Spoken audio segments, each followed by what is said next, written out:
ہمارا سابقہ پروگرام جہاں پر اختتام پذیر ہوا تھا وہاں پر ہم نے عقیدہ توحید کے حوالے سے تفصیلاً مختلف پروگرام میں ہم نے اس پر بحث کی تھی اور اسے سمجھنے کی کوشش کی تھی، اور آج سے ہم عقیدہ رسالت کو سمجھنے کی کوشش کریں گے۔ سب سے پہلے تو عقیدہ توحید و رسالت دونوں کا تعلق سمجھ لیتے ہیں، کیونکہ توحید اور رسالت یہ دونوں جسے رسالہ بھی کہا جاتا ہے، یہ دونوں ایسے ایک دوسرے کے ساتھ مربوط ہیں، ایک دوسرے کے ساتھ ایسے جڑے ہوئے ہیں کہ ایک کا تصور دوسرے کے بغیر ممکن نہیں ہے۔ ہم عقیدہ توحید کو عقیدہ رسالت کے بغیر سمجھ نہیں سکتے اور عقیدہ رسالت کو عقیدہ توحید کے بغیر سمجھ نہیں سکتے۔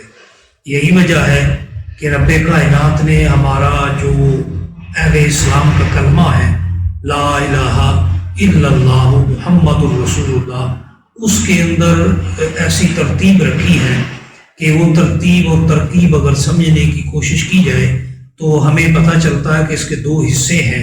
پہلا حصہ توحید پر مبنی ہے اور دوسرا حصہ رسالت پر مبنی ہے۔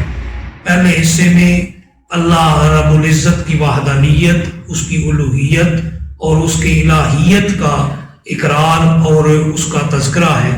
دوسرے حصے میں حضرت محمد مجتبی صلی اللہ علیہ وآلہ وسلم کے اللہ کے رسول ہونے کا اعلان ہے۔ لیکن ان دونوں حصوں میں اگر غور کیا جائے تو پہلا حصہ اور دوسرا حصہ ان کے درمیان میں فرق کرنے والی، کوئی فاصلہ کرنے والی کوئی چیز موجود نہیں ہے۔ دونوں ایک دوسرے کے ساتھ اس طرح ملے ہوئے ہیں کہ کسی ایک کا اقرار یہ تکمیل کی طرف نہیں لے جاتا کہ اس سے یہ بھی ثبوت نہیں ملتا کہ دوسرا حصہ بھی ثابت ہو گیا۔ جب تک ہم لا الہ الا اللہ کے ساتھ محمد الرسول اللہ نہیں پڑھیں گے تب تک کلمے کا پورا مفہوم اور مطلوب حاصل نہیں ہو سکے گا، اور وہ چیز جس کا ہمارے لیے لازم ہے، جس چیز کو حاصل کرنا ہمارے اوپر لازم ہے، وہ ممکن نظر نہیں آئے گی، کیونکہ اس کلمے کے اندر یہ اعلان ہے کہ اللہ کے علاوہ کوئی معبود نہیں ہے۔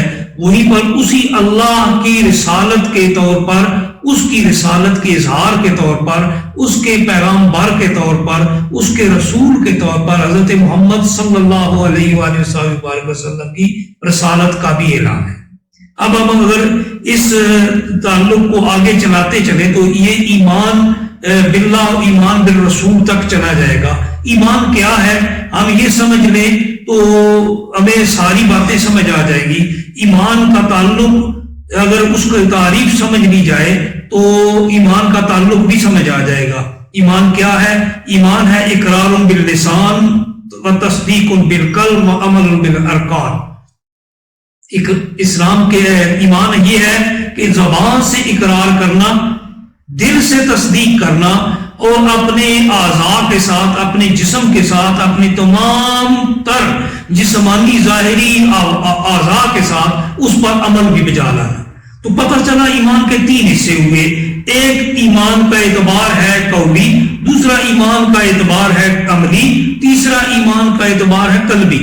اگر ایمان کا اعتبار قولی لیا جائے تو قولی تعلق جو ہے بندے کا اللہ کے ساتھ ہوتا ہے، وہ ہم نے سورہ اخلاص، سورہ توحید کے اندر پڑھا۔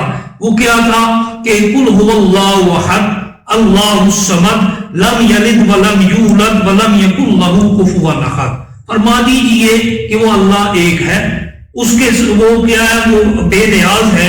لم یلد، نہ اس نے کسی کو جنا ہے، ولم یولد، نہ اسے کسی نے جنا ہے، ولم یکن له کفوا احد، اور اس کا کوئی بھی مد مقابل، کوئی ند نہیں، کوئی ضد نہیں، اس کا کوئی بھی ہمسر نہیں ہے۔ تو یہ رب کائنات کے ساتھ ہمارا قولی تعلق ہوگا کہ زبان سے اقرار کیا جائے، زبان سے یہ اعلان کیا جائے کہ وہ اللہ ایک ہے، وہ اللہ وحدہ لا شریک ہے، اس کے سوا کوئی معبود نہیں ہے، وہ بے نیاز ہے، وہ کسی کا بیٹا بھی نہیں، وہ کسی کا باپ بھی نہیں، اور کوئی اس کا ہمسر بھی نہیں۔